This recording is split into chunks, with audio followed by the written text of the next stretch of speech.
Friends, it's Rosalind. Welcome back to my garden. I thought today we would just walk around the patio garden and look at everything that's in bloom up here. So April through June is my favorite out in the cut flower garden, but July is my favorite up here by the patio garden because that's when everything comes to life up here. So let's walk around and just look at everything that's in bloom. I think we'll start in this corner of the patio garden. So just back in May, we extended this bed all the way out to here. It used to be like right along that curve of plants. So we brought it out, put a little pathway in here, and then I just planted annuals along the front for now.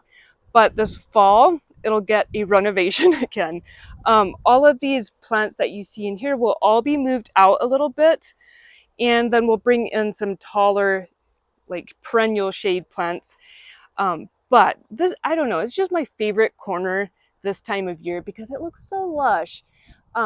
It's really my only shade corner in my gardens. But I can also plant some summer perennials, sun perennials in here because this is north facing and the shade ends about right in here.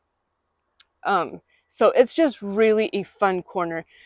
But we have some grasses in here, some heuchera, and this at last rose.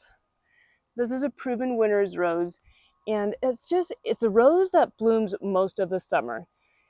So we have some echinacea that is kind of toppling over. I'm going to swing this way a little bit. We just recently planted some evergreens on each corner of the pergola. The begonias are still doing well. Those are waxwing begonias.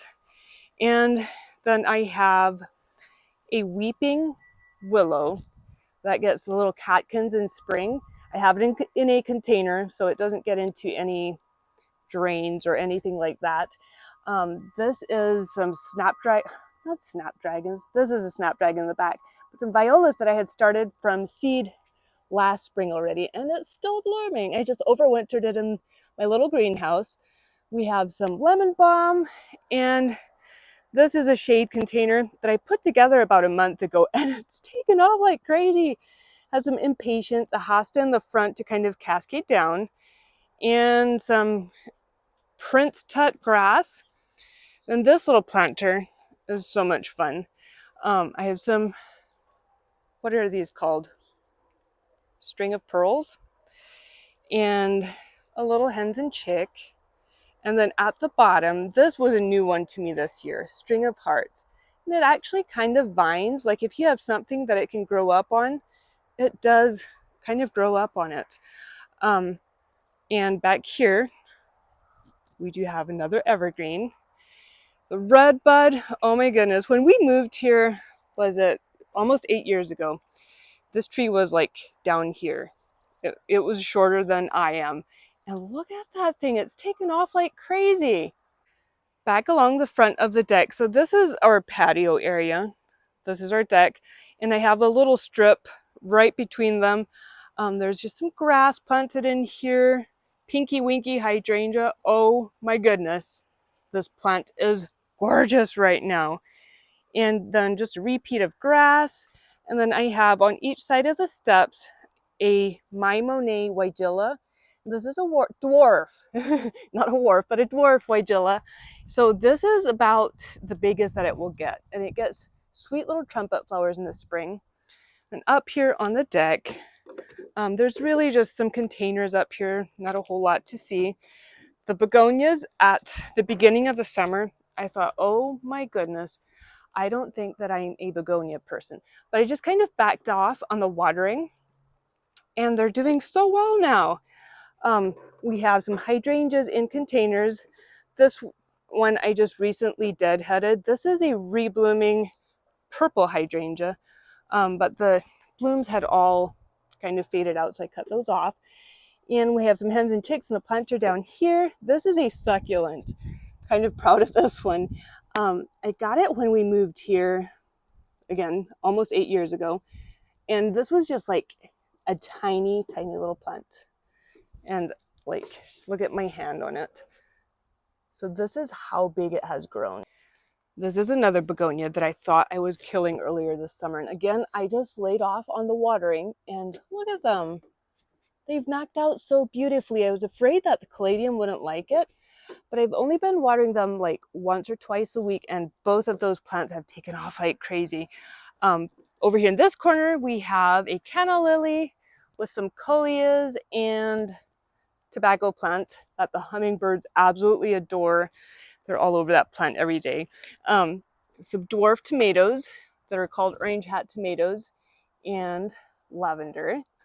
Over here in this corner is pretty much a repeat of the planter that we have over there, except I did coleus, the tobacco plant, and then I did a succulent hanging out from the front. But for my centerpiece, I did a Gerber daisy. And oh my goodness, those coleus are taking over and pretty much suffocating that poor Gerber daisy. Down here on the patio, this planter in the corner, I think it's one of my favorites on the patio. It has elephant ears in it. It actually has a whole lot of plants in it. There's some Dichondra silver falls in the front, red supertunias on both sides. There's a latte supertunia in there, another repeat of the tobacco plant, and then back here I have some lantana. Oh, I love that color, and the bees and hummingbirds love it as well as the butterflies. On this table, I have just a couple of different hens and chicks planted into that little planter, and this is pretty much almost a repeat. We have red supertunias, some coleus in there, Dichondra silver falls. And then for my centerpiece, I had done the white salvia, but again, the coleus are pretty much taking over. Over here in front of, or I should say at the side of the deck, we have a little shrub that will get 3 by 3, so I don't know. We might have to move a few plants eventually, but there's just a repeat of heucheras, some hosta, grasses, and our ugly little corner. I still have to figure out something to kind of make this corner look a little prettier. But then we again have a repeat of heucheras. There's some hostas and ferns. And look at this. I don't know if I've shown this to you, but the geraniums that I started from seed back in January, they're finally blooming. And then I discovered that I have some Japanese anemone growing in here. I guess it came with the fern over there that I got from a friend's garden. When I had first noticed those Japanese anemones growing, since I had planted a fern here and there from her garden, and I don't know, I just noticed this little plant growing, and so I Googled it, and I guess it's Japanese anemones. So instead of pulling them out this year, I'm going to let them bloom and see what they look like. Back here is a bobo hydrangea that I planted just last summer. It doesn't have a whole lot of blooms on it yet. Then we have some heuchera planted right in front of it, some snowdrift right in front of that has spring blooms on it, and over here is a bobo hydrangea that I planted 2 years ago. Oh, it's just filled with blooms.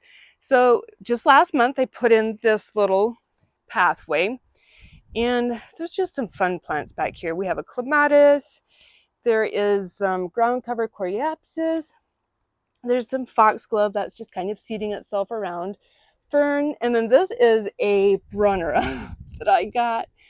Oh, I think it was like in early June. And then I just set it back here and I thought, well, I'm going to make sure that I like it there before I plant it. And I totally forgot about it. When I came in, like this was all that was left. Just this brown stuff. It had completely died off. I forgot to water it.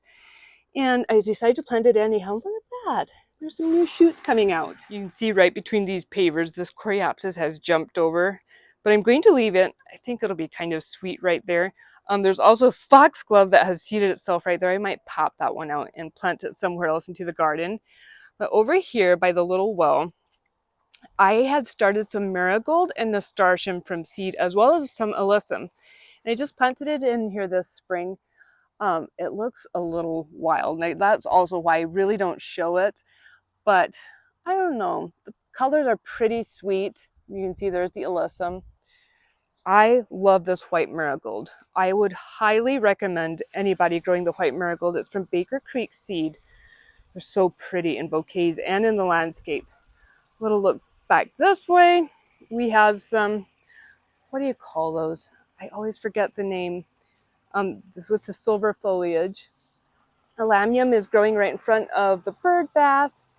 And there's just some more repeats of heuchera in here. I planted a few begonias, of the waxwing begonias, and a hydrangea that I transplanted from over by the deck, I think 2 summers ago, and it has yet to bloom. I'm going to see if it blooms next spring. If it doesn't, I might just pull it out. This is a perennial sweet pea, another plant that the hummingbirds really like. I think I'm going to try and save seed from this one this fall and see if I can get more plants from it. Then we just have some daylilies in here, a rhododendron that gets the sweetest pink flowers in spring. And then this is cardinal flower, lobelia cardinal flower. Another plant that the hummingbirds really like. Some ferns back there and more begonias, but back here, this is, okay, let me think, Paris City Line hydrangea. It's a big leaf hydrangea, and oh my goodness, you can see the top didn't get any flowers because I'm guessing the frost got to it. That kind of happens with big leaf hydrangeas, but you can see more blooms down here, and a waxwing begonia in the container. Then some creeping Jenny that I don't know, it jumped out of the container and grew down here, but I am loving it down there. It's been growing the last 2 years and it's so pretty. But this is just a little backed up view of what the patio garden looks like. Also, I have to show you this because I am so excited. So a week ago, I got these plants. This is Perfuma Earth Angel Rose. These will go out into the new cut flower garden. I'll have to throw a picture up on the screen because, oh my goodness, this rose is gorgeous and I'm so excited to have it in the new cut flower garden. Over here in this corner, you can see Maxine has her ball right there and another big leaf hydrangea, but this one is covered in blooms. I think this is the first year that it's so completely covered in blooms. This is LA Dancing hydrangea, and oh my word, doesn't have the purple flowers, but this pink color is just as pretty as any purple flowers. And just another little look over the patio garden. I think what I'm going to do tonight is come out here and show you what it looks like after the sun goes down with all of the string lights lit. It's very magical out here at nighttime. All right, friends, I hope you enjoyed walking through the patio garden with me today and just seeing everything that's blooming up here. Have an amazing week, and I will see you right back here next Saturday. Bye.